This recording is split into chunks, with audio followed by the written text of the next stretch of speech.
بیا د مدینې کوڅې بیا د مدینې کوڅې غواړي د بلال اذان ګرځي صحابه. قدرمنو اوریدونکو ستاسو پام راوړو د الحاج مولوي محمد یاسین فهیم صاحب د رسول الله صلی الله علیه وسلم سپېڅلې نصیحتو خپرونې ته په دې هیله چې دا خپرونې تر پایه پورې واورئ او پوره ګټه ځینې واخلئ. بلال اذان ګرځي صحابه پکې نشته قریشي جانان ګرځي اصحابان پکې نشته قریشي جانان. بسم الله الرحمن الرحيم. الحمد لله رب العالمين حمد الشاكرين، الصلاة والسلام على سيد الأنبياء والمرسلين سيدنا ونبينا وشفيعنا ومولانا محمد وعلى آله وأصحابه الطيبين الطاهرين. قدرمنو اوریدونکو د ژوند د لارې د خپرونې مینوالو، السلام علیکم ورحمة الله وبرکاته. ستاسو روغتیا او خوشحالي د پاک رب نه غواړم په دې هیله چې د صحت او عافیت جامې په تن ولرئ او خوشحالي مو په برخه وي. دا دی زه محمد یاسین فهیم د ژوند د لارې د خپرونې په وړاندې کولو کې ستاسو په خدمت کې یم. زموږ د نن ورځې خپرونې موضوع بیا هم د سرور کائنات محمد رسول الله صلی الله علیه وسلم نصیحتونه. د رسول اکرم صلی الله علیه وسلم یو 50 نصیحت دا دی: که تاسو غواړئ چې قرضونه ادا شي او ستاسو په رزق کې الله رب العزت فراخوالی راولي، نو تاسو دا دعا لولئ. هغه دعا اوس رسول اکرم صلی الله علیه وسلم موږ ته بیانوي. حضرت عایشه رضی الله تعالی عنها فرمایي چې حضرت ابابکر صدیق رضی الله تعالی عنه ما ته راغی او ویلې چې ما د محمد رسول الله صلی الله علیه وسلم څخه یوه دعا اورېدلې ده چې رسول اکرم ما ته راښودلې ده. حضرت عایشه رضی الله عنها فرمایي ما ویلې چې زما پلاره هغه کومه دعا ده؟ حضرت ابابکر صدیق رضی الله تعالی عنه ویل دا دعا عیسی علیه الصلاة والسلام خپلو ملګرو ته ورښولې وه. رسول الله صلی الله علیه وسلم د دې دعا په اړه ویلي که په تاسو کې پر چا د غره په اندازه باندې پور وي او الله رب العزت ته دا دعا وکړي، نو الله رب العزت به قرض ادا کړي. او هغه دعا دا ده: اللهم فارج الهم کاشف الغم مجیب دعوة المضطرین رحمان الدنیا والآخرة ورحیمهما انت ترحمني فارحمني برحمة تغنیني بها عن رحمة من سواک. ای الله، ای د غمونو لرې کوونکیه، ای د مجبورو دعا قبلوونکیه، ای د دنیا او د آخرت رحمان و رحیمه، پر ما رحم وکړې.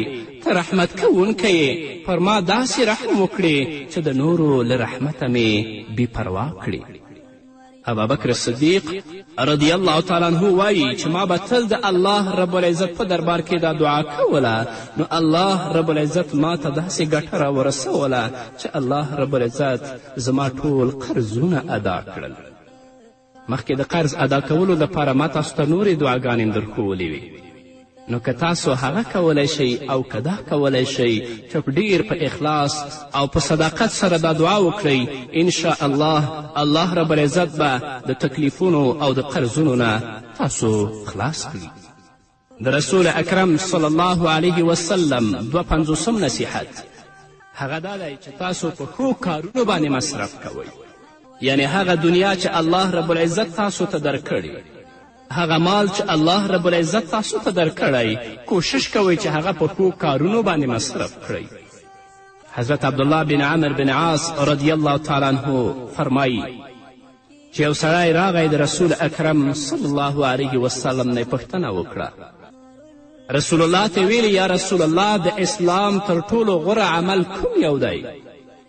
رسول اکرم صلی الله علیه وسلم ورته وفرمیلي چې ته خوراک ورکړې، یعنی وږو ته خوراک ورکړې، او همدارنګه ته سلام واچوې په هغه چا باندې چې ته یې پیژنې او نه پیژنې. همدارنګه حضرت ابو هریره رضی الله تعالی عنه فرمایي چې رسول اکرم صلی الله علیه وسلم وفرمیل کله چې پر خلکو سهار کیږي نو دوی ملائکې راښکته شي په هغو کې یوه وایي اللهم اعط منفقا خلفا ای الله ته نفقه کوونکو ته یعنې هغه څوک چې د ستا په لاره کې د خپل مال مصرف کوي ته بدله ورکړي او دویمه ملکه وایي اللهم اعط ممسکا تلفا ای الله د خیرات نه کوونکو مال ضایع کړي. صحیح حدیث دی د بخاري د مسلم. رسول اکرم صلی الله علیه وسلم فرمایي چې کله سهار شي نو دوی ملایکې راښکته کیږي. یوه ملکه پکې وایي الله هغه څوک چې د ستا په لاره کې د خپل مال مصرف کوي نو هغو ته ته نیکه بدله ورکړي. او بله ملکه وایي ای الله هغه څوک چې د ستا په لاره کې مال نه مصرفوي خیرات نه کوي ته د هغو مال ضایع او تباه کړي.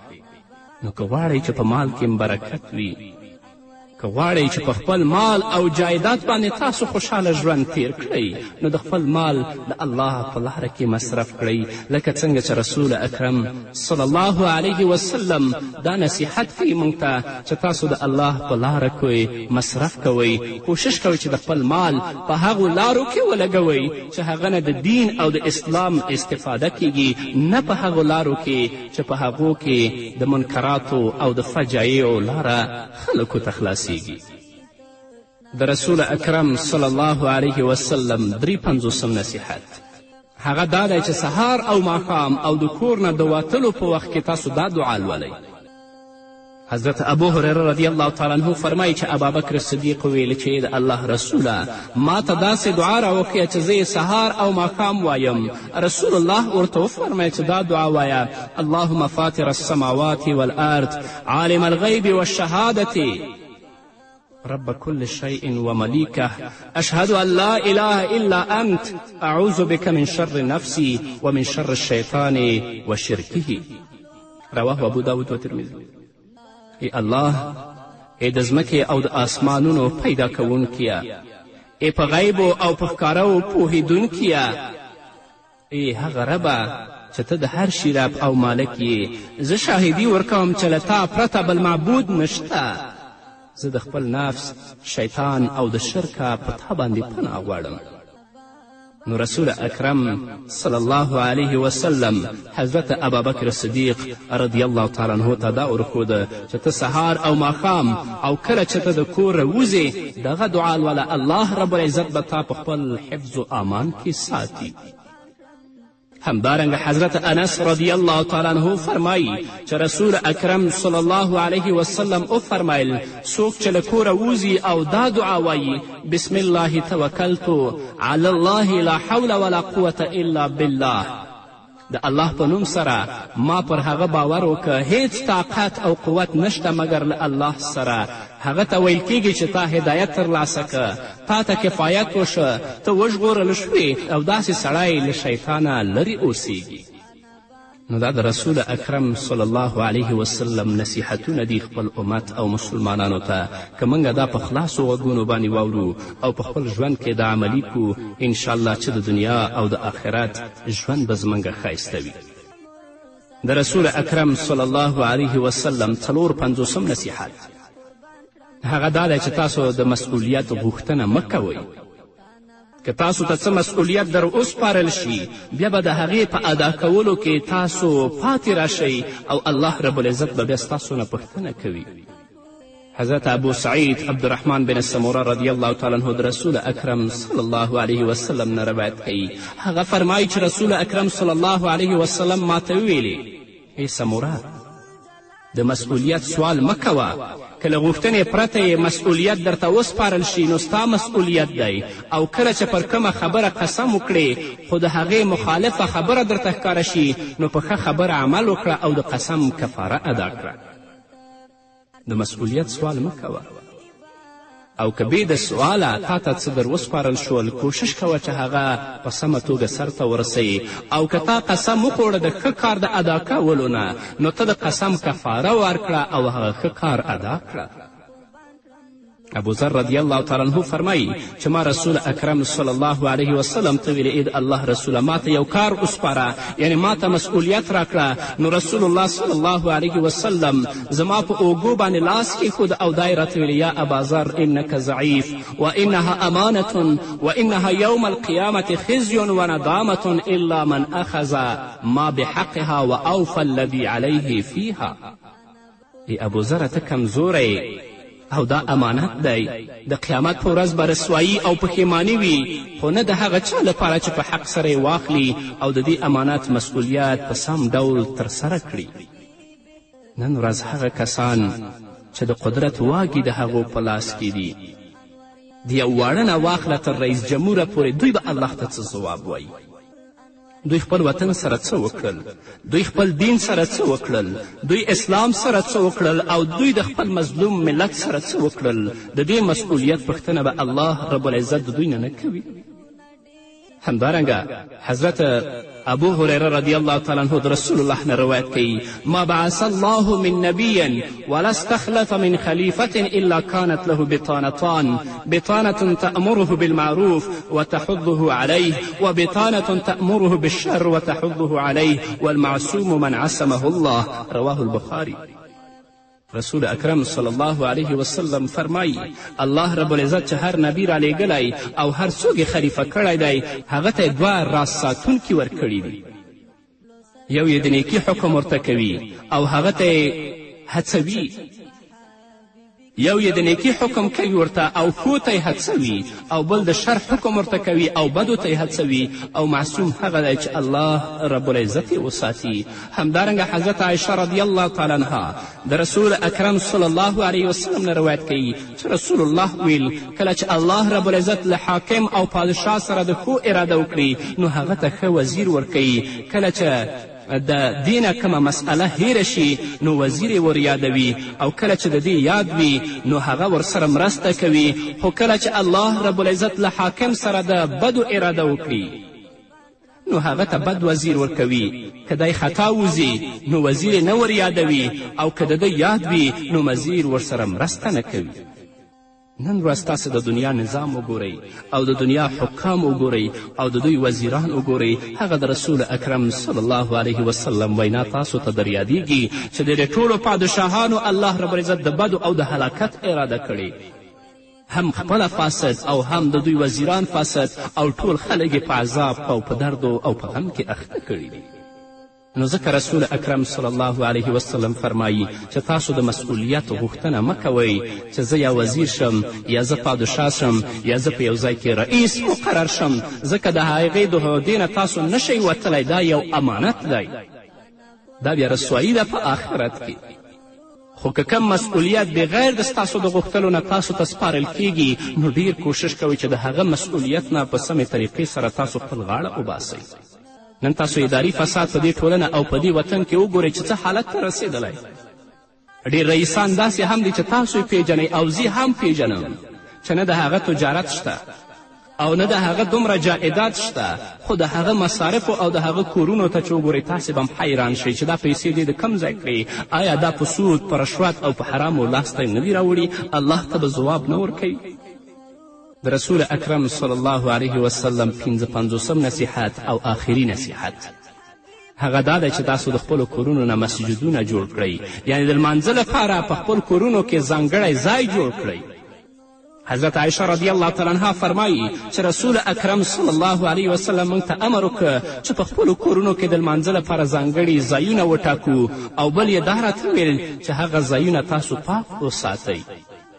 نو که زموږ خویندې په خپلو کورونو کې مونځ کوي، په خپل کوټه کې مونځ کوي، باید د خپل مانځه لپاره ځانګړی ځای وټاکي. او د رسول الله وینا هم ده چې تاسو د خپلو کورونو نه هدیرې او مقبرې مو جوړوئ، لکه څنګه چې هلته منځونه نه کیږي ستاسو په کورونو کې هم نه کیږي. بهتره خبر دا ده چې زموږ ورونه سنت او نوافل ټول په کور کې وکړي او د فرض ادا کولو لپاره جومات ته لاړ شي. نور به مو قدرمن اورېدونکو خو د یوې دمې نه وروسته بیا حضرت عمر تو رپلاس کی قهر دلی دی، حضرت عثمان دا بلتان لمبوس مزلی دی، حضرت عثمان دا بلتانا لبوس وزلی دی غم شو په حجاز باندې غم شو په حجاز باندې اور شو ورته تور جهان ګرځي صحابه پکې نشته قریشي جانان. قدرمنو اورېدونکو بیا هم زموږ سلامونه او نیکې هیلې ومنئ په دې هیله چې تر دې دمه تاسو زموږ ملتیا کړې وي. نو زه غواړم چې د نصیحتونو دا ډالۍ په هغه نصیحت پای ته ورسوم چې ابراهیم علیه السلام د محمد رسول الله امت ته کړی. حضرت عبدالله ابن مسعود د رسول اکرم صلی الله علیه وسلم نه روایت کوي چې رسول اکرم صلی الله علیه وسلم وفرمایل د معراج په شپه ما له حضرت ابراهیم علیه السلام سره ولیدل او ابراهیم علیه السلام ما ته ویلي ای محمده پر خپل امت دې زما سلام ووایه یا محمد اقرأ امتک منی السلام.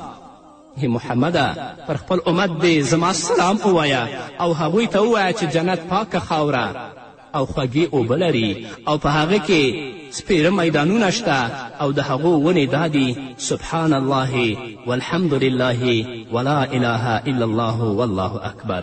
او په یو بل روایت کې دا زیادت هم شوه چې ولا حول ولا قوة الا بالله العلی العظیم. نو که غواړئ چې جنت کې ځان لپاره ونې شنې کړئ نو د ابراهیم علیه السلام دا نصیحت ومنئ الله رب العزت به تاسو ته هلته ونې شنې کړي. او څه نصیحتونه نور دا دي چې څومره ممکنه وي په ورځ کې د قرآن کریم تلاوت کوئ او په محمد رسول الله باندې درود وایئ. همدارنګه د 5 وخت لمنځونو د تهجد او د څاښت پابندي کوئ که څه هم 2 رکعته وي الله به عزت درکوي. او په تاسو باندې چې کوم زکات فرض دی هغه ادا کوئ. هره ورځ خیرات کوئ که څه هم لږ وي. نو که ستاسو د وسه پوره نه وي ښې خبرې کوئ. ښې خبرې په دین کې خیرات دی. د رمضان المبارک روژه نیسئ او په هره میاشت کې د 3 روژو نیولو خپل عادت جوړ کړئ. یعنې په هره میاشت کې 3 روژې نیسئ. آیا تاسو دا نه خوښوئ چې الله در سره مینه وکړي؟ له خپل ګران رسول الله صلی الله علیه وسلم او د هغه له اهل بیت سره مینه وکړئ او له مور و پلار سره ښه چلند وکړئ. یعنې که تاسو خپل مور و پلار سره ښه چلند کوئ الله به هم تا سره مینه کوي او رسول الله به هم تا سره مینه کوي. همدارنګه که تاسو غواړئ چې داسو حالت ته ورسیږئ چې کله هم الله په یا رب سره دربولئ نو الله به ځواب درکړي چې زما بنده زه حاضر یم غوښتنه کوه.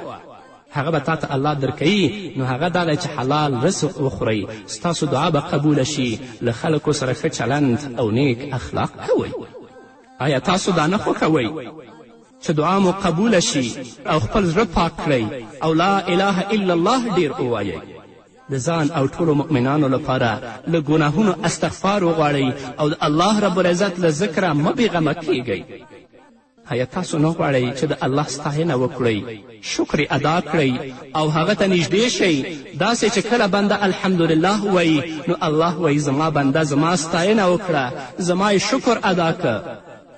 د دې لپاره الحمدلله والسلام علی عباده الذین اصطفی تاسو ډیر وایئ چې د الله ستاینه هم کړئ د الله شکر هم ادا کړئ او الله ته تاسو نږدې کیږئ او الله هم دا وایي چې زما بنده زما ستاینه وکړه. آیا تاسو نه غواړئ چې شاکرین شئ او الله رب العزت مو صالحان وګرځوي؟ د دې لپاره پر تاسو دا 2 آیتونه لازم دي. دا وایئ چې ربي اوزعني ان اشکر نعمتك التي انعمت علي وعلى والدي وان اعمل صالحا ترضاه واصلح لي في ذريتي اني تبت اليك واني من المسلمين. ربي اوزعني ان اشکر نعمتك التي علي وعلى والدي وان اعمل صالحا ترضاه وادخلني برحمتك في عبادك الصالحين.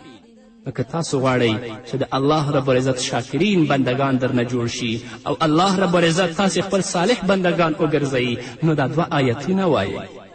آیا تاسو دا نه خوښوئ چې زه تاسو ته داسې شی در وښیم چې ستاسو دیني او دنیوي چارو ته شامل وي، نو څومره چې ممکنه وي د الله رب العزت په دې امر باندې عمل وکړئ. یا ایها الذین آمنوا ارکعوا واسجدوا واعبدوا ربکم وافعلوا الخیر لعلکم تفلحون.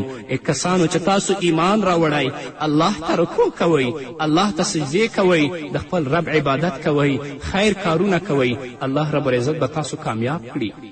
نو قدرمنو اوریدونکو، مسلمانانو ورونو او خویندو، دا و د رسول اکرم صلی الله علیه وسلم هغه نصیحتونه چې په څو خپرونو کې ما تاسو ته وړاندې کړل.